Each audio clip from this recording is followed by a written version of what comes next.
Greatest Cards of All Time podcast number 34. Let's take a look and talk about some Wayne Terwilliger. Wayne Terwilliger, a PSA 2, good condition, should I say.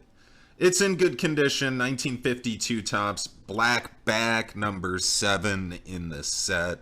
Happy to have the PSA 2 in my collection, actually. I enjoy collecting the 52 tops. This one's nice. We've talked about the differing backgrounds and where they kind of came up with the ideas for them. Right. Slightly. Here is a classic example, almost reminiscent of the Warren Spahn of the set. You know, just the solid red background on it. Which I don't understand why some just have a solid color. Brooklyn Dodgers, baby! Just solid red background here. I mean, is there any rhyme or reason to it? I haven't found that out yet. I guess I need to I don't think so. I think, you know, obviously times have changed, so they're not really as detail-focused or oriented as they are nowadays with these fancy schmancy baseball cards. Here's the thing. 52 tops was kind of thrown together in the sense where, you know, some of the photos are very nice on them. Right. Some they slap a generic background on the back. Sometimes they're just outside standing next to a tree. There's really no rhyme or reason. They just piece together the set. I think they knew the players that they wanted to incorporate, and then they just kind of tied it all together with that marquee banner we've talked about with the Hollywood lights. Right. Here's what I think is underrated. The names that we actually get to cover in the 1950s. How awesome is that? Your Wayne last name's Terwilliger. Terwilliger. No, not Wayne. Willard Terwilliger. Like Willard. Oh, we don't have enough Terwilliger. L's. Let's Willard Terwilliger. I mean, say that like 10 times. You can't do it. Do it. Even the doctor was like, "You're sure you want? You're sure? Last call for Terwilliger here. Willard Terwilliger. Wayne Terwilliger. We'll go by Wayne. All right. So Wayne, also known as Twig. I'm gonna have to say I'm a little offended by this nickname. I did here, see Twig. that. You're no Twig. Well, he's 5'11", 165. That's exactly me. So well, he's not. All right, I take that. I guess I don't have the Major League Baseball body. That's for sure. So. Hey, I don't know. What about Craig Counsell or something like that? Craig Counsell. We were just talking about Mookie Betts. He doesn't look that Mookie big either. Betts. I don't know if he's much bigger than 5'11", 165. But I love baseball. It makes no sense. But back to Wayne, because he is no Mookie Betts, that's for sure. His career WAR is 7.0, which is maybe 2 seasons for Mookie, if that. Total at-bats, 2,091. Career hits, 501. Home runs, 22, and a career batting average of 240. He did spend a lot of time coaching. I cannot say the total years necessarily coaching, but I know he was on 2 world championship teams as the first base coach for the Minnesota Twins. That was in 1987 and 1991. As far as his professional career, on the back here, I believe they have him listed as an infielder, but he, I think, primarily played second base when he was called up by the Cubs. I agree, yeah. Second baseman, with the Cubs. This is a 1952 tops, what is kind of ironic. He got traded by the Cubs to Brooklyn in 1951 after a poor start. And the Cubs brought him up in 49 after he played 115 games in Los Angeles and hit 278. And the Cubs were like, yeah, come on up here and let's play. Like I said, that was in 1949.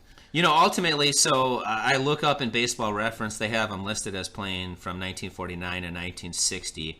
I believe a lot of that, or some of that, was actually in AAA. So again, this is a 1952 tops. He gets traded in 51 from the Cubs to Brooklyn. He doesn't even play for the Brooklyn Dodgers in 1952. The entire year of 1952, he's playing in AAA for the St. Paul Saints. And, even later in 1957, he was playing in AAA his entire career. So I think he was kind of just a fringe player. He was one of those guys that was real close to making the major leagues. He did for several years, but it was, he was playing professional ball, but it wasn't necessarily always right. And here's something that I see that'll reflect on what you're saying. He only managed to hit 242 with 10 home runs in 1950. So in his 1950 season, he smacks 10 home runs and bats 242. Kind of describes that fringe player you're talking about. Right. You're happy to have him fill in, but you don't want him to be, one of your top or stud players. He lived a long life. I mean, he passed away in February of 2021. That was actually at 1995. He was 95 at the time that he passed away. Like I said, I know he was in coaching for a long period of time. He was a first base coach, and I'm like, I don't really know, what does a first base coach have to do? Like, they have to monitor the situations, the outs. I mean, they him. have to know the outs, and maybe do they relay maybe the hitting? It's like baseball's changed so much. Sending him over to second, maybe. I don't know. Turning a single into a double. I don't know. No, I don't think so. Hit your horses. I mean, double. Because usually it's Stretch in front it of out. you when they hit a ball and you're a first base coach, or you're a player and you're running. The ball is in front of you. You don't have to look behind you to decide, do I go from second to third or from third to home? When you do those things, the ball's behind you. The ball's in front of you when you're going from first to second base. As a base runner, you're going to be able to make a better decision on if you're going to have a chance to go from first to second based on what the outfielders do. So, I mean, that's why I'm like, the first base coach, what the hell do they do? I guess they have to know the number of outs. And that's a prerequisite for standing on a baseball field, I think. Just know how many outs. Do they relay? People don't even bunt anymore, so it's not like the manager's calling in a bunt to the first base coach. I guess that's something that they probably used to do back in the day, when they actually played small ball and stuff like that. But when's the last time When's the last time you've seen a manager call a bunt from the dugout? Like, I don't even think it happens anymore.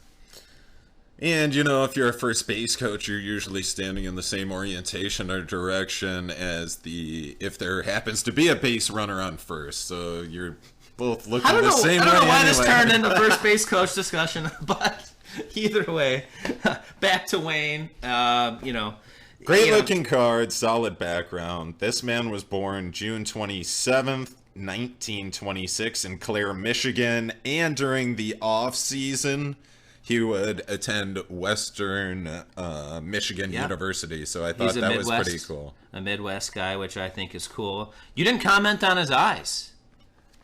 Let me see his eyes. You said, gray eyes on the back. It said you gray mentioned it before. eyes. I thought maybe you'd bring that one it's up. It's like, okay, height, weight, right. Brown hair, he's a twig. Gray eye. Yeah, he's a twig. And gray eyes. I've never heard of gray eyes, but yeah, that is on this card too. The most distinguishing aspect of his career is his gray eyes. Great episode, I think.